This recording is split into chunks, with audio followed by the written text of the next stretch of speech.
O Santuário São Francisco de Assis, aqui em Curitiba, promoveu uma oração coletiva do terço. Foi uma celebração especial que a repórter Winnie Amorim acompanhou. Veja só. Em coro, as orações ecoavam aos céus. Em Deus Pai, Todo-Poderoso, Criador do céu e da terra, e em Jesus Cristo, seu único Filho, nosso Senhor, que foi concebido pelo poder do Espírito Santo. Em homenagem ao mês das missões, em que somos convidados a refletir a importância do Santo Terço, o Santuário São Francisco de Assis, na capital paranaense, convidou a comunidade do bairro Xaxim a meditar sobre os mistérios da nossa redenção. eu sou o anjo Gabriel, veio em nome do Senhor, darás a luz ao Salvador. Nós vamos desde o nascimento de Jesus até a coroação de Maria nos céus, como a coroação da própria igreja, pois Maria é mãe da igreja e para nós é um ícone importante de como devemos viver bem aqui na terra, unidos a Deus e aos nossos irmãos e irmãs. O Santo Rosário é uma devoção mariana que contempla os mistérios da fé. Rosário vem de rosa. Cada Ave Maria rezada é uma rosa entregue à Virgem Santíssima. As crianças foram protagonistas da reflexão. São elas as primeiras a experimentar a misericórdia de Deus. Sinto uma alegria perceber que Deus mandou seu Filho único para morrer por nós por causa dos nossos pecados. A gente vê o amor que Ele sente pela gente. Eu acho que é muito importante, né, para a gente dedicar um pouquinho do nosso amor a Maria, também a Jesus. Quando a gente entra na escola de Nossa Senhora, a gente não erra o caminho, porque Nossa Senhora ela está sempre apontando para Jesus. Então as crianças hoje nos ensinaram, porque elas já sabem rezar o terço, nos ensinaram que através da oração do terço a gente chega até Jesus. Isso foi lindo demais. Mariane, com apenas 9 anos, tão pequena no tamanho, mas gigante nos ensinamentos, sabe direitinho a importância da oração. Eu sempre rezo para que não teve essas guerras que acontecem, essas coisas tudo de ruim. Você, além de falar com Deus, você entrega como salsa para Maria através da oração. E também você já está no Santo Evangelho. E quando você reza o Deus, é amor profundo que você sente no coração.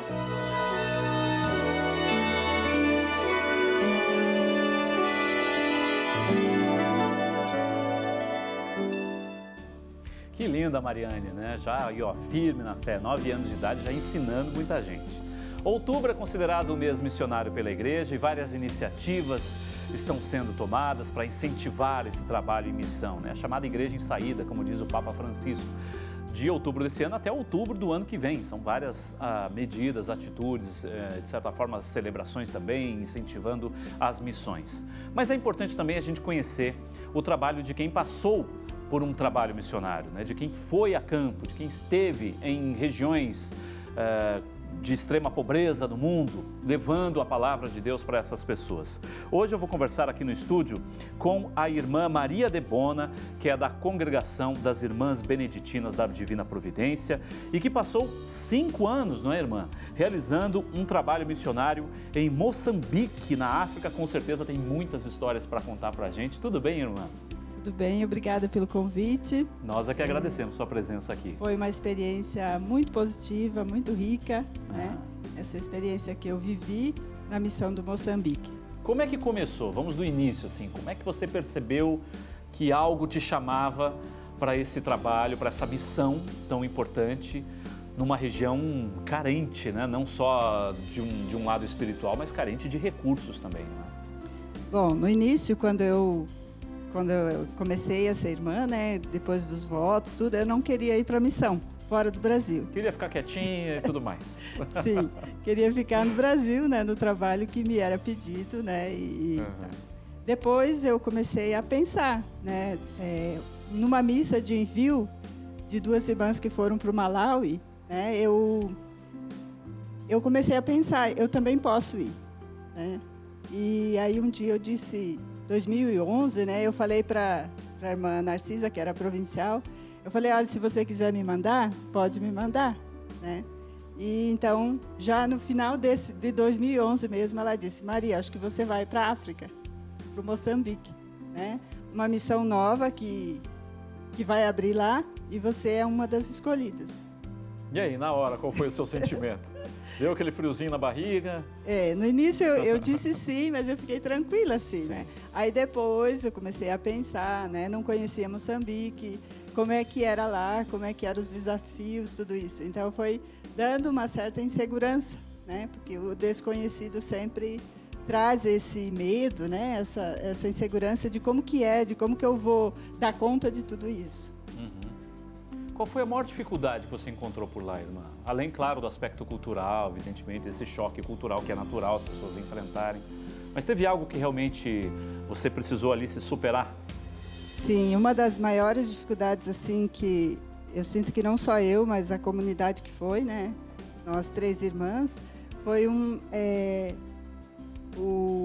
a exigência, né, desse desprendimento, né, da pobreza, do calor intenso, né, que é muito quente lá. E então, o primeiro ano foi muito exigente assim nesse sentido, né?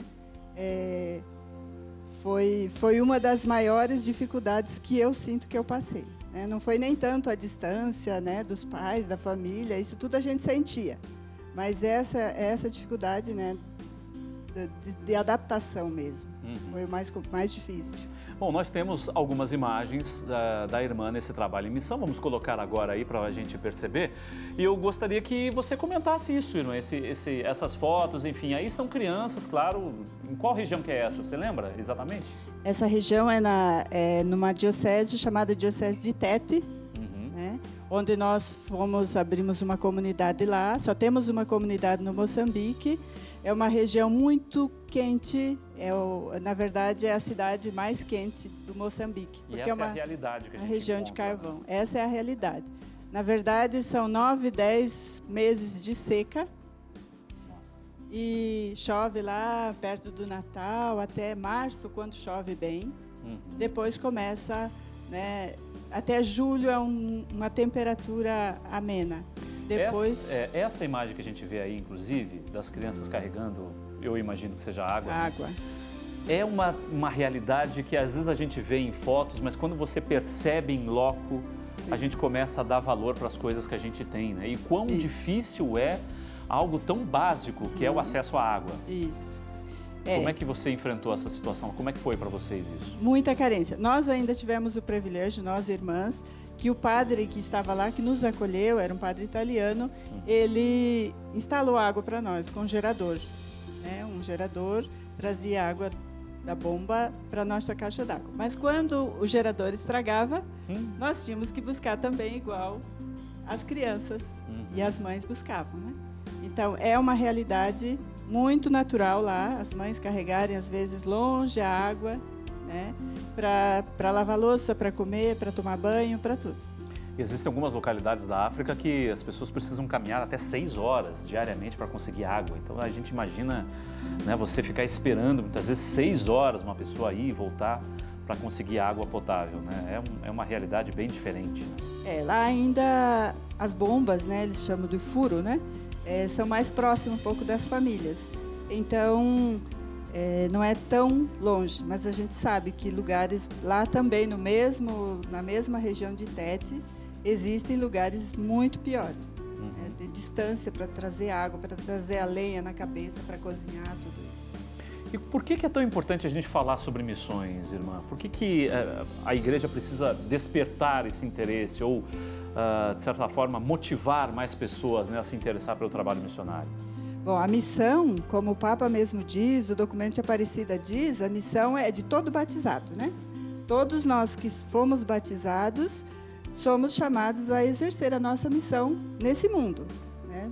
O Papa disse até agora no discurso do Dia Mundial das Missões, ele disse que toda pessoa é missão. Estamos nesse mundo porque temos uma missão. Então, e existe a missão Adigentes, né, que é a saída do Brasil, do seu país, não só do Brasil, mas do seu país, para evangelizar, para tornar Cristo mais conhecido, para tornar a sua palavra mais conhecida. E isso é muito importante no dia de hoje, porque eu acho que durante todos os tempos, mas importante porque essa consciência de que somos chamados por Deus a ocupar o nosso lugar no mundo, na igreja, na sociedade. Essa é a maior importância, né, do mês missionário, nos darmos conta de que somos chamados e não podemos ficar acomodados diante das exigências, das necessidades dos nossos irmãos hoje. Nós temos um vídeo, inclusive, com algumas crianças, né? A gente viu algumas imagens ali de crianças e uma coisa que chama muita atenção nossa é que, mesmo numa situação de extrema pobreza, aquelas crianças conseguem manter uma alegria contagiante, né? E isso realmente chama a nossa atenção, né? Às vezes a gente reclama de tanta coisa, por qualquer coisa a gente está reclamando, mas as crianças muitas vezes não têm nada e ao receberem uma visita estão extremamente felizes com um sorriso aberto. E a gente tem um vídeo para mostrar para você.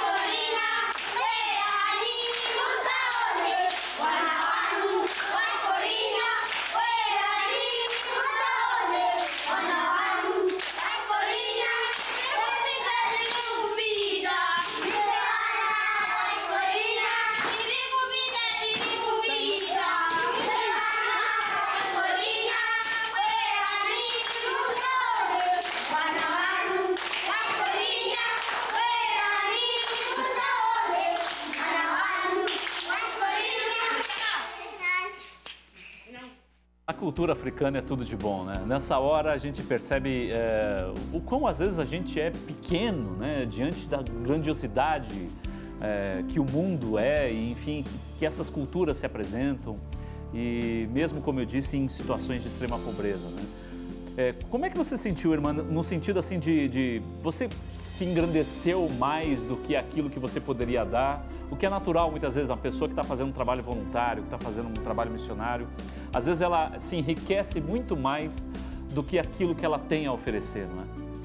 Com certeza. E esse vídeo que passou, uma das características mais marcantes do povo africano, principalmente lá onde eu morei, é a alegria. Eles podem estar passando fome, mas eles estão cantando e dançando. Então isso é muito importante, né? E eu acredito assim, na minha experiência, que eu cresci muito, assim, nesse sentido de aprender, de simplicidade, de acolhimento, né? Da entrega mesmo. Porque eles, por exemplo, a gente ia numa missa, eles acolhiam com alegria, com dança, com festa. No final, nem que fosse 2 tomates, eles ofereciam para os visitantes, né? Então isso é muito marcante, porque hoje a gente acha que quando tem que doar alguma coisa tem que ser algo grande. E não, lá é pequeno, né? É no pequeno, é no simples. E lembra muito a oferta da viúva, né? Que vai dar o que ela tem. E eles têm muito esse coração de partilha, de doação, de entrega, mesmo que seja pequeno, mesmo que seja pouco, para eles é bastante. E eu aprendi muito isso também. Você voltou outra pessoa, não? Com certeza voltei. Em alguns aspectos, é? Voltei outra pessoa, assim. Me ajudou muito a crescer no acolhimento do diferente, né? No respeito às pessoas, a dificuldade. Às vezes uma pessoa pensa de uma forma, eu não posso impor a minha ideia. Eu vou acolher, vou respeitar, vou... Então esse acolhimento do diferente foi o que mais me ajudou, né? Porque lá a gente tem que se abrir para isso, para o diferente, para o simples, né? Para o respeito à pessoa naquilo que ela é. E o ter que aprender, não aprendi tudo, né? Mas o ter que aprender outra língua para poder se comunicar, né? A gente tem que morrer para algumas coisas para poder crescer em outros aspectos. O que mais te marcou, irmã, para a gente finalizar? Se fosse para você escolher uma cena, uma imagem ou uma história desses 5 anos e que te leva tanto a falar de missões e a incentivar o trabalho missionário da igreja, que cena seria essa?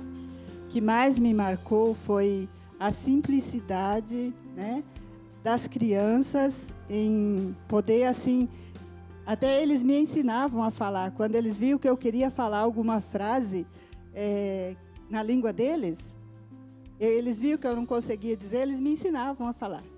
Então isso, até me emociona assim, né? Foi o que mais me marcou nessa experiência de missão, né? Esse acolhimento das pessoas, dos idosos, das mulheres, em nos ajudar a falar, a se comunicar com eles no dia a dia. Isso foi o mais marcante para mim na minha experiência. Mas a gente se emociona mesmo, não tem jeito. Eu vejo criança ali, eu já tenho vontade de chorar, porque realmente é uma cena que às vezes a gente vê em fotos, em imagens, né? E às vezes tem tão pouco, né? Mas eles têm um coração tão generoso. Grande. A história dos tomates, por exemplo, imagine, 2 tomates para eles seria fundamental para a sobrevivência. Mas eles abrem mão e partilham isso num sentido de gratidão, de afeto, de respeito, né? Então é muito legal. Parabéns, irmã, por esse seu trabalho. Obrigada pelo convite. Obrigado pela sua presença aqui com a gente, mais uma vez. A irmã que faz parte da congregação das Irmãs Beneditinas, né? Estivemos, inclusive, lá fazendo uma matéria sobre São Bento, né? É realmente uma história tão bonita desse santo também e que serve também de tanta inspiração para a gente. Obrigado mais uma vez, irmã. Muito obrigada e que fica esse apelo, né? Que a gente possa se abrir, se doar sempre mais para a missão, onde estamos. E se somos chamados a outros países, que possamos ir com fé, com confiança. E que sirva de exemplo para todo mundo, mesmo na sua cidade, né? Fazer algo diferente para aqueles que mais estão precisando. Valeu. Obrigado, irmã, mais uma vez. A gente fica por aqui. Muito obrigado pela sua audiência, pela sua companhia. Lembrando que daqui a pouquinho tem o programa Experiência de Deus com o Padre Reginaldo Manzotti. A gente volta amanhã. Amanhã é dia da Carol Tormena, nossa Master Coach aqui no programa, dando dicas aí para você nos seus relacionamentos. Vai ser muito legal, hein? Não perca. Ficamos por aqui, uma ótima terça-feira. Amanhã, 9 da manhã e às 9 da noite tem mais Fé na Vida para você. Beijo, abraço. Tchau.